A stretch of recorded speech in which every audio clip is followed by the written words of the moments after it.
কালকে তো 31শে ডিসেম্বর, একটা কল করবেন।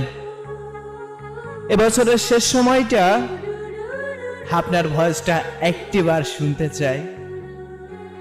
নতুন বছরে প্রাণ খুলে হাসতে পারবো। জানি হয়তো সে ভাগ্য আমার হবে না, তবুও কেন জানি অপেক্ষা করতে মন চায়। ঠিক রাত 12টার সময় ফোনটা হাতে নিয়ে দেখবো হাজার হাজার মেসেঞ্জার, হোয়াটসঅ্যাপ সব জায়গা থেকে মেসেজ আসলেও এই মনটা শুধু আপনার একটি কলের অপেক্ষা করবে, আপনার একটি মেসেজ। কি কল করবেন না? এতটা পাষাণ হইয়েন না।